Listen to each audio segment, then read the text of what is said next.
A parroquia boirense de San Ramón de Bealo celebrou hoxe o seu gran día. A tradicional romaría, unha das máis antigas das que se celebran hoxe en día en Galicia.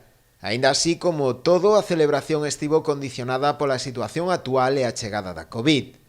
Apenas houbo actividade festiva.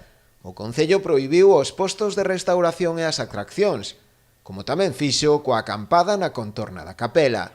Durante toda a noite e todo o día de hoxe, festivo local no municipio, a Policía Local intensificou a vixilancia nos arredores para garantir que estas restriccións se cumpriran e evitar así as aglomeracións de xente. Si se celebraron durante todo o día, a cada hora, as tradicionais misas, aínda que iso sí, con menos devotos que en anos anteriores. Foron ao aire libre, nos arredores da capela, cumprindo coas medidas de distanciamento social establecidas polas autoridades sanitarias.